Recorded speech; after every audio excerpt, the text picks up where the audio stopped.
Assalamualaikum warahmatullahi wabarakatuh. Kembali lagi bersama saya Ripa Sanyatuni Sasabani. Di sini saya akan menjelaskan materi tentang teknik pembelajaran dan simulasi penerapannya.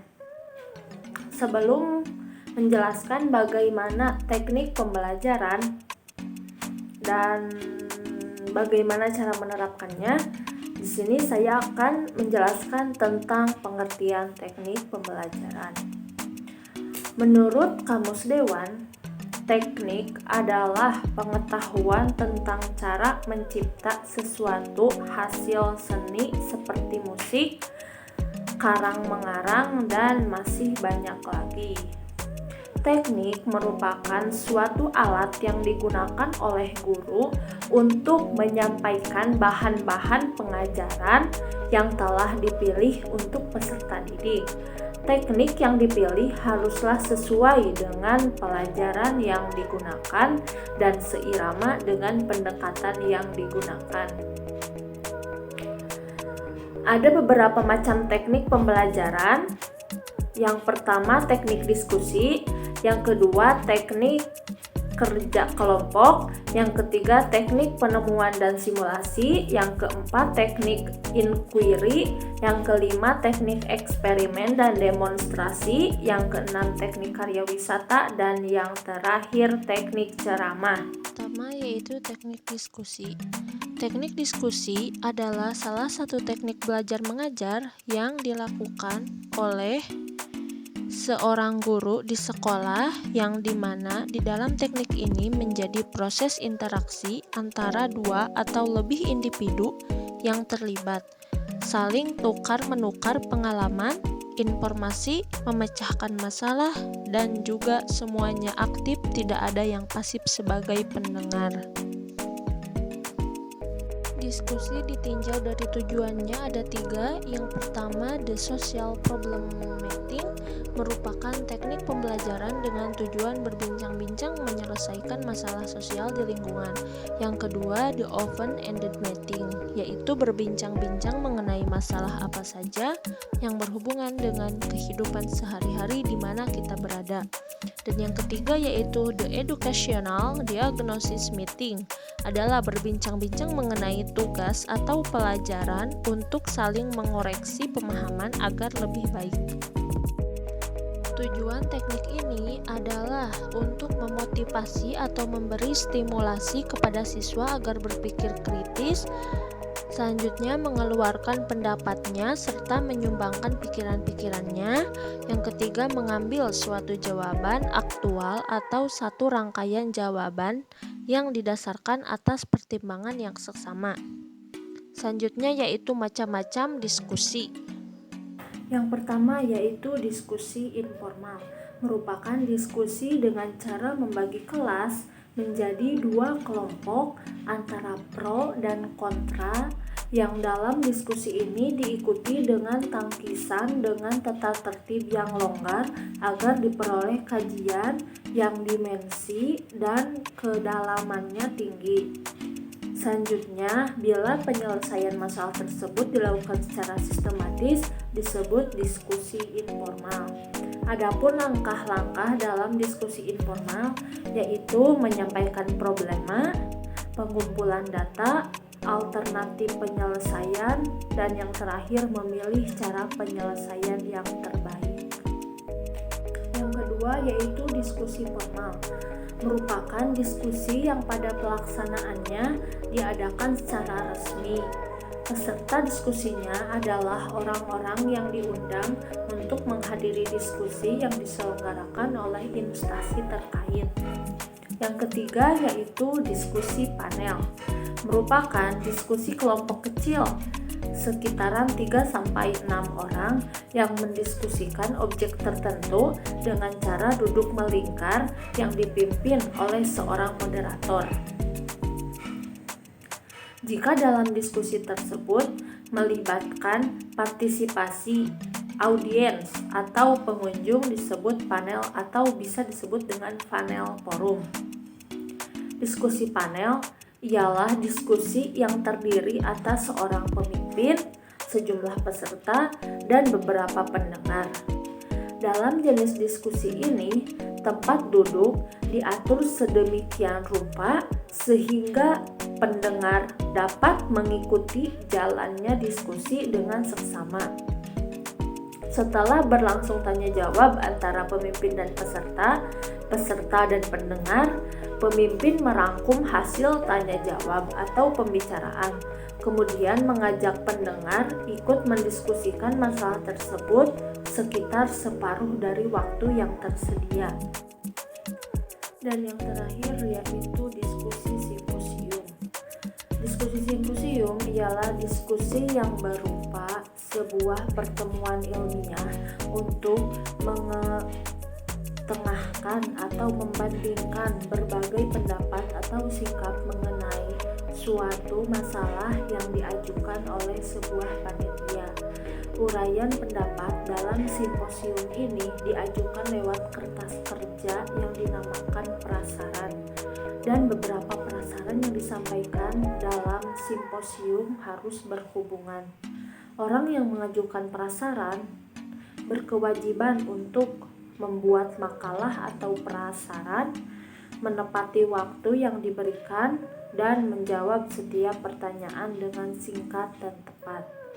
Diskusi simposium merupakan bentuk diskusi yang dilaksanakan dengan membahas berbagai aspek dengan subjek tertentu.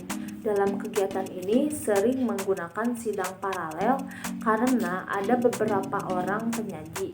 Setiap penyaji menyajikan karyanya dalam waktu 5-20 menit, diikuti dengan sanggahan dan pertanyaan dari audiens atau peserta. Kelebihan teknik diskusi yaitu terjadi interaksi yang tinggi antara komunikator dan komunikan.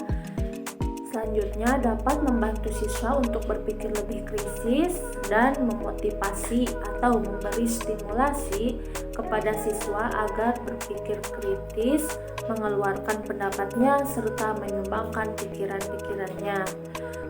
Kekurangan teknik diskusi yaitu alokasi waktu yang sulit karena banyak memakan waktu dan tidak semua argumen bisa dilayani atau diajukan untuk dijawab. Tujuan teknik diskusi yaitu untuk memotivasi dan memberi stimulasi kepada siswa agar berpikir dengan renungan yang dalam. Yang kedua yaitu teknik kerja kelompok. Teknik kerja kelompok adalah suatu cara mengajar di mana siswa di dalam kelas dipandang sebagai suatu kelompok atau dibagi menjadi beberapa kelompok. Mereka bekerja bersama dalam memecahkan masalah atau melaksanakan tugas tertentu dan berusaha mencapai tujuan pengajaran yang telah ditentukan oleh guru. Tujuan teknik kerja kelompok yaitu agar siswa lebih aktif bergabung dalam pelajaran mereka. Yang kedua, agar guru dapat lebih memperhatikan kemampuan siswa. Selanjutnya, agar para siswa bisa menggunakan keterampilan bertanya dalam membahas suatu masalah. Dan yang terakhir yaitu dapat mengembangkan bakat kepemimpinan para siswa serta mengerjakan keterampilan berdiskusi. Yang ketiga yaitu teknik penemuan dan simulasi. Teknik penemuan merupakan proses di mana seorang siswa melakukan proses mental yang harus mampu mengasimilasikan sesuatu konsep atau prinsip. Yang dimaksud proses mental ialah mengamati, mencerna, mengerti, menggolong-golongkan, membuat dugaan, membuat kesimpulan, dan masih banyak lagi.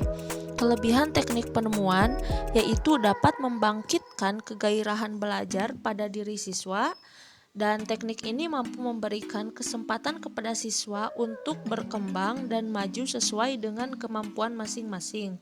Kelemahan teknik penemuan yaitu ada yang berpendapat bahwa proses mental ini terlalu meningkatkan proses pengertian saja. Teknik ini juga tidak memberikan kesempatan berpikir secara kreatif kepada siswa. Teknik simulasi. Teknik simulasi merupakan cara mengajar di mana menggunakan tingkah laku seseorang untuk berlaku seperti orang yang dimaksudkan dengan tujuan agar orang dapat menghindari lebih mendalam tentang bagaimana orang itu merasa dan berbuat sesuatu. Kelebihan dari teknik simulasi yaitu dapat menyenangkan siswa dan mengembangkan kreativitas siswa. Kekurangan teknik simulasi yaitu efektivitas dalam memajukan belajar siswa belum dapat dilaporkan oleh riset dan terlalu mahal biayanya. Yang keempat yaitu teknik inquiry. Teknik inquiry adalah teknik pengajaran guru di depan kelas di mana guru membagi tugas meneliti suatu masalah ke kelas. Siswa dibagi menjadi beberapa kelompok dan masing-masing kelompok mendapat tugas tertentu yang harus dikerjakan. Kemudian mereka mempelajari, meneliti, dan membahas tugasnya di dalam kelompok. Kemudian dibuat laporan yang tersusun baik dan kemudian didiskusikan secara luas atau melalui plan sehingga diperoleh kesimpulan terakhir.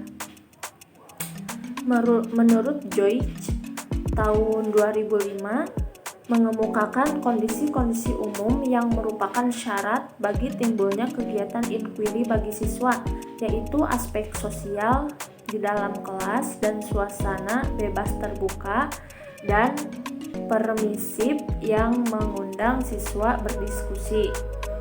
Selanjutnya berfokus pada hipotesis yang perlu diuji kebenarannya dan penggunaan fakta sebagai evidensi.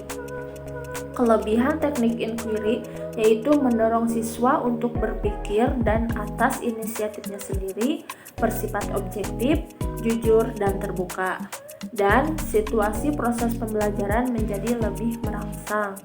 Kelemahan teknik inquiry yaitu siswa memerlukan waktu menggunakan daya otaknya untuk berpikir memperoleh pengertian tentang konsep. Yang kelima yaitu teknik eksperimen dan teknik demonstrasi. Teknik eksperimen merupakan salah satu cara mengajar di mana seorang siswa diajak untuk beruji coba atau mengadakan pengamatan. Kemudian hasil pengamatan itu disampaikan di kelas dan dievaluasi oleh guru. Kelebihan teknik eksperimen yaitu siswa terlatih menggunakan metode ilmiah dalam menghadapi segala masalah dan mereka lebih aktif berpikir dan membuktikan sendiri kebenaran suatu teori. Kelemahan teknik eksperimen yaitu seorang guru harus benar-benar menguasai materi yang diamati dan harus mampu memanage siswanya dan memerlukan waktu dan biaya yang sedikit lebih dibandingkan yang lain. Selanjutnya teknik demonstrasi. Teknik demonstrasi merupakan teknik mengajar di mana seorang instruktur atau tim guru menunjukkan, memperlihatkan suatu proses. Kelebihan teknik demonstrasi yaitu perhatian siswa lebih dapat berpusatkan pada pelajaran yang diberikan dan kesalahan-kesalahan yang terjadi bila pelajaran itu diceramahkan dapat diatasi melalui pengamatan dan contoh yang konkret. Kelemahan teknik demonstrasi yaitu bila alatnya terlalu kecil atau penempatannya kurang tepat menyebabkan demonstrasi itu tidak dapat dilihat jelas oleh. Yang keenam yaitu teknik karya wisata. Teknik karya wisata merupakan teknik mengajar yang dilaksanakan dengan mengajak siswa ke suatu tempat atau objek tertentu di luar sekolah untuk mempelajari atau menyelidiki sesuatu. Kelebihan teknik karya wisata yaitu siswa dapat berpartisipasi dalam berbagai kegiatan yang dilakukan oleh petugas objek karya wisata itu serta mengalami dan menghayati langsung. Dan siswa dapat melihat kegiatan para petugas secara individu atau kelompok dan menghayatinya secara langsung. Kelemahan teknik karya wisata yaitu karena dilakukan di luar sekolah dan jarak yang cukup jauh, maka memerlukan transportasi yang mahal dan biaya yang mahal dan menggunakan waktu yang lebih panjang daripada jam sekolah. Yang ketujuh yaitu teknik ceramah.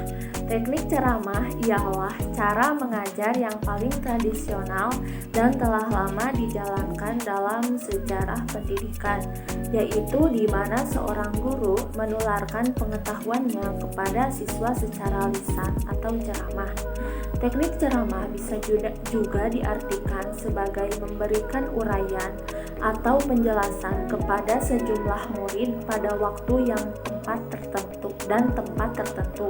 Dengan kata lain, teknik ini adalah sebuah teknik mengajar dengan menyampaikan informasi dan pengetahuan secara lisan kepada sejumlah siswa yang pada umumnya mengikuti secara pasif. Kelebihan teknik ceramah yaitu materi yang diberikan terurai dengan jelas. Kekurangan teknik ceramah yaitu guru lebih aktif sedangkan murid pasif karena perhatian hanya berpusat pada guru saja. Murid seakan diharuskan mengikuti segala apa yang disampaikan oleh guru, meskipun murid ada yang bersifat krisis karena guru dianggap selalu benar. Sekian penjelasan materi dari saya tentang teknik pembelajaran dan simulasi penerapannya. Terima kasih. Wassalamualaikum warahmatullahi wabarakatuh.